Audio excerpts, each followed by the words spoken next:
लेकिन तभी भगवान की करनी कुछ ऐसी हुई कि थिएटर में एक महान हस्ती का प्रवेश हुआ, यानी कि स्वयं वन मंत्रालय के सबसे बड़े अधिकारी माननीय जनरल मिखाइल ब्रातिलहोफ का।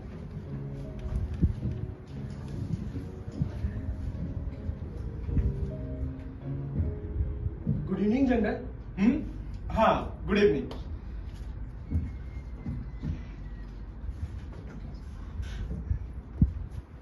माफ कीजिएगा सर, मेरा नाम चेरजाकोव, सर इवान इलीच चेरजाकोव। मेरे लिए बहुत बड़े सम्मान की बात है सर कि आज आप यूं। हाँ हाँ हाँ, यस।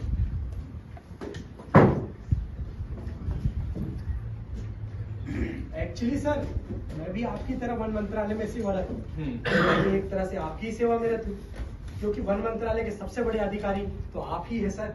मैं पेड़ पौधों के विभाग में उप प्रधान लिपिक के पद पर नियुक्त हूँ सर। ओह अच्छा, अच्छा काम हो रहा है आपके यहाँ। काफी पेड़ पौधे दिखाई दे रहे हैं इस साल, बहुत सुंदर। ऐसे ही करते रहिए। माफ कीजिएगा सर, मेरी श्रीमती जी भी नमस्ते करना चाहती है। ये श्रीमती चेरजाकोव। नमस्कार सर। नमस्कार नमस्कार, कैसी है आप? आपकी कृपा है बस। हाँ, बहुत खुशी हुई आपसे मिलकर। अच्छा, नमस्कार। मैडम ब्रातिलोव, नमस्कार। ये मेरी पत्नी श्रीमती चेरजाकोव। नमस्कार, कैसी है आप श्रीमती भ्रातिल्लो? ठीक हूँ, धन्यवाद। आप कैसे हो? बस आपकी कृपा है। अभी भी आपके पतिदेव से मिलने का सौभाग्य प्राप्त हुआ। मैं मेरी पत्नी, मेरा मतलब मैं श्रीमती चेरजाकोव का पति हूँ। आप कैसी है मैडम ब्रातिलोव? नाटक शुरू होने वाला है। Oh sorry, terribly sorry.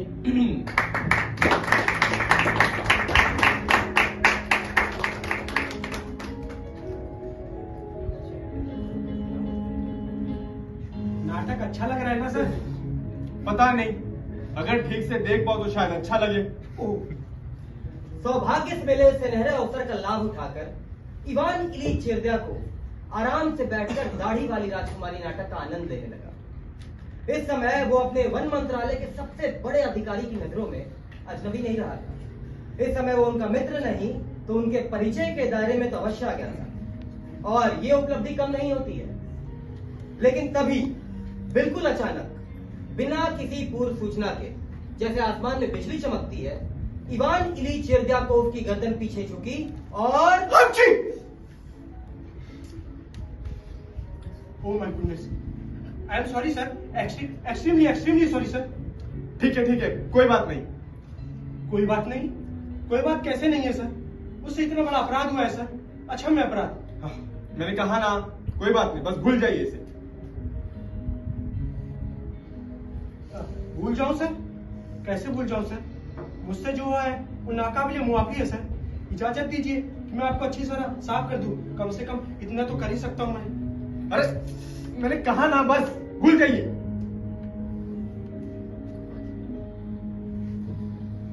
लेकिन मैंने आपके सर पे छींका है सर, पूरा सर गंदा कर दिया है। हालांकि आपको विश्वास दिलाता हूं सर कि एक एक्सीडेंट है, लेकिन कितना गंदा और घिनौना एक्सीडेंट है। ओह जी हाँ, जरूर। I am sorry.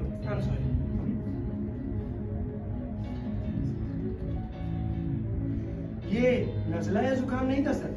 अगर आप चिंता कर रहे हैं किसी इन्फेक्शन हो गए, मुझे लगता है धूल का कोई कण मेरी नाक में चला गया सर। लाख कोशिश करने के बावजूद इवान इलीच चेरजाकोव इस घटना को अपने जहन से निकाल नहीं पा रहा था।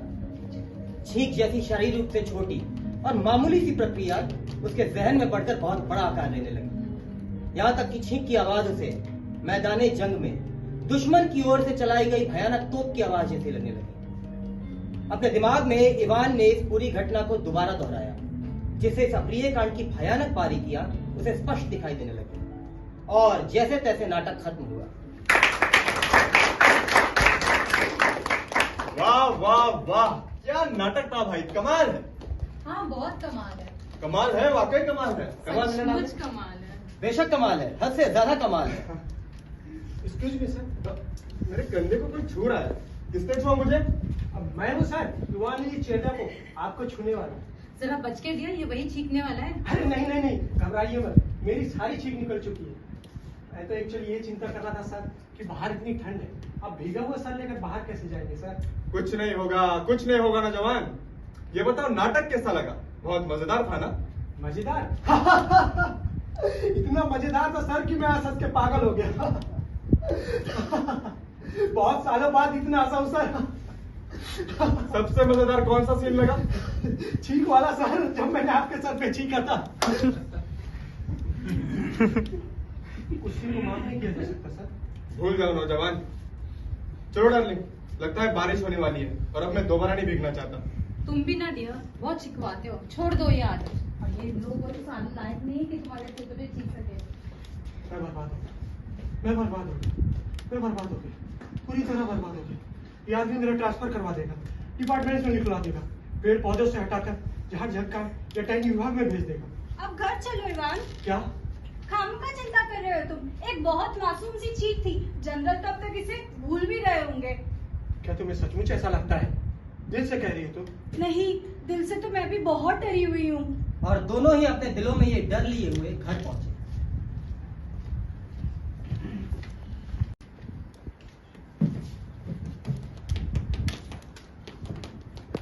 क्या करूं? मेरी कुछ समझ में नहीं आ रहा है। क्या कल कोई अच्छा सा तोहफा भेज दूं? फूल, टर्किश टैवल? तरक्की के सारे खुले हुए दरवाजे इवान के मुंह पे धड़ाम से बंद हो गए थे। ऐसा क्यों हुआ मेरे साथ? क्यों गया था मैं थिएटर देखने? अगर गया है तो बालकनी में क्यों नहीं बैठा? अपने क्लास, अपने तबके, अपनी हैसियत और अपने औकात के लोगों के साथ। वहां तो एक दूसरे पर लोग छींकना पसंद करते हैं। मेरा ख्याल है कि कल मैं जाऊं और जनरल को प्यार से, आराम से और ठंडे दिल से समझाऊं तो मुझे माफ कर देंगे। मेरा ख्याल है अगर तुम उन्हें इसकी याद ना दिलाओ तो बेहतर होगा। नहीं नहीं, अगर मुझे सम्राट लोगों में उठना बैठना है तो वैसा ही बर्ताव करना पड़ेगा। Ivan, Ivan. नेक्स्ट। मैं नेक्स्ट नहीं हूँ सर, मैं लास्ट हूँ। तो ठीक है, लास्ट ही सही, लास्ट। Yes sir. क्या मैं हूँ पिटीशन सर। है? क्या पिटीशन है आपकी? मेरी कोई पिटीशन नहीं है सर, मैं पिटिशनर नहीं। तो मेरा टाइम क्यों वेस्ट कर रहे हैं आप? आपने मुझे पहचाने नहीं सर? कल रात हमारी मुलाकात हुई थी बहुत जटिल परिस्थितियों में। मैं पिटिशनर नहीं हूँ सर, मैं छीकर हूँ। क्या? छीकर मतलब छीक वाला। मैंने आपके सर पे छीका था सर, पूरा सर गंदा कर दिया था ना आपका। ओह, तो अब किस लिए आए आप? थूकने के लिए? सर माफी मांगे, आपसे क्षमा प्रार्थना करें सर। मैं आपको विश्वास दिलाता हूँ सर कि मेरे उस छीक के पीछे कोई भी राजनीतिक या असामाजिक कारण नहीं था। मानवीय ईर्ष्या, द्वेष, पक्षपात और हिंसा से रहित एक देवी प्रकोप था सर। अपने चेहरे पे उगे इस नाक के प्रति मेरे मन में जरा भी स्नेह या मोह नहीं है सर। सारा कसूर तो इस कमीनी नाक का है, मैंने कुछ नहीं किया है सर। चाहे तो इस नाक को जेल में डाल दीजिए, देश निकाला दे दीजिए, लेकिन मुझे माफ कर दीजिए सर। प्लीज मुझ पर दया कीजिए सर, प्लीज माफ कर दीजिए सर। मुझे तुम्हारी नाक से कोई नाराजगी नहीं नौजवान, इसलिए मेरी सलाह है कि घर जाओ और गर्म पानी से नहाओ या ठंडे से, या कुछ भी करो लेकिन यहाँ से जाओ। और अब इस तरह की बेवकूफी भरी बातों से मुझे दोबारा परेशान मत करना। बड़बड़ बड़बड़ बड़बड़, सुबह से लेकर अब तक बस यही सुनता आ रहा हूँ मैं, बड़बड़ बड़बड़ बड़बड़।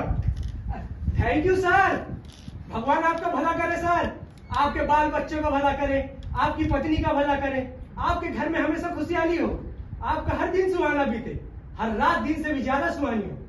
इतना चैन मिल गया था चिरदियाको को कि बताना मुश्किल। आपकी कॉफी हमेशा खुशबूदार और गर्म रहे, जैसे सीने पर रखा कोई पहाड़ हट गया हो।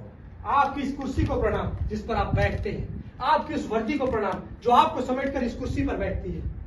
घर लौटते हुए उसके पांव मारे खुशी के जमीन पर नहीं पड़ रहे।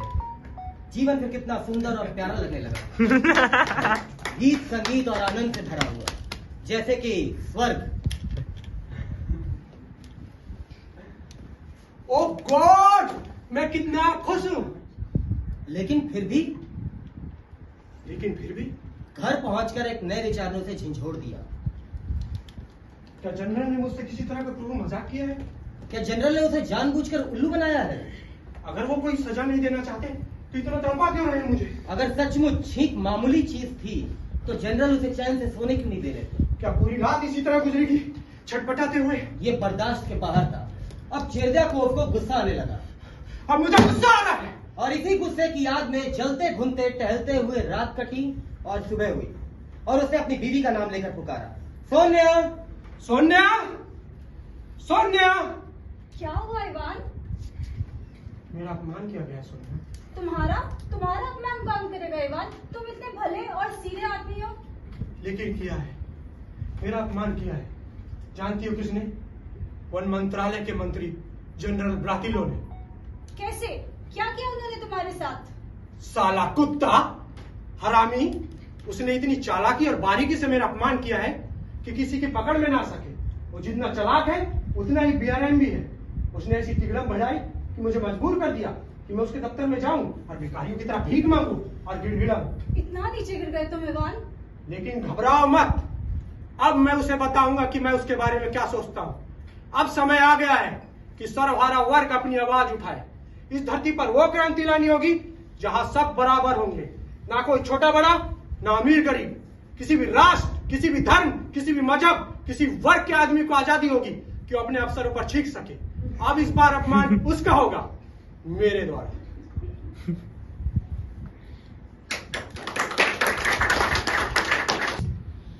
लास्ट।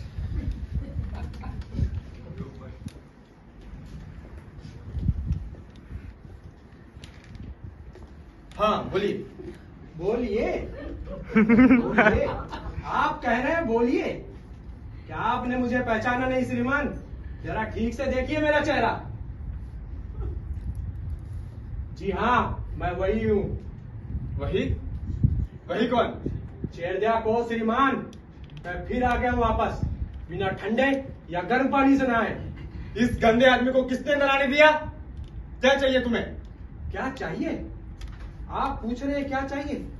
आप इतने बड़े मंत्रालय के सर्वोच्च अधिकारी, इतनी बड़ी कुर्सी पर बैठे हुए व्यक्ति, सबसे ऊंचे वर्ग के व्यक्ति, एक निम्न और मध्यम वर्गीय से पूछ रहे हैं कि क्या चाहिए? आप अच्छी तरह जानते हैं कि जीवन में कहीं भी समानता नहीं। दुनिया में सिर्फ दो तरह के लोग हैं, एक वो जो शासक है, दूसरे वो जो शासित है। एक वो जो आदेश देते हैं, दूसरे वो जो आदेश का पालन करते हैं। एक वो जो सर झुकवाते हैं, दूसरे वो जो सर झुकाते हैं। एक वो जो अपमान करते हैं और दूसरे वो जो अपमानित होते हैं। फिर भी आप पूछ रहे हैं कि क्या चाहिए हमें? अरे क्या चाहिए तुम्हें?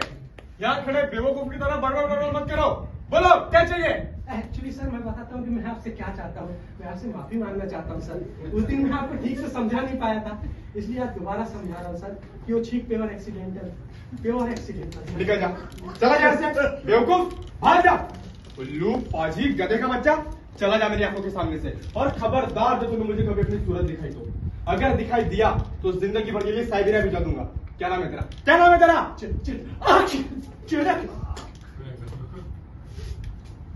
नाली के कीड़े, एनाफिलिस के अंडे, कीटाणु वाहक।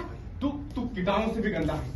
खटमल का और मच्छर का मौसेरा भाई है, रिंगवर्म का भांजा है, कॉकरोच का भतीजा है, और एक्चुअली तो कुछ भी नहीं है, कुछ भी नहीं, जीरो, बिल्कुल जीरो। ठीक इसी पल चेरद्या कोव के भीतर कुछ टूट गया, कुछ ऐसा जो बहुत गहन, बहुत महत्वपूर्ण, बहुत जैविक और प्राण प्रेरक, साधारण है। इवान इलीच चेरद्याकोव अपने घर वापस लौट आया। उसने कोट उतारा, सोफे पर बैठा और मर गया।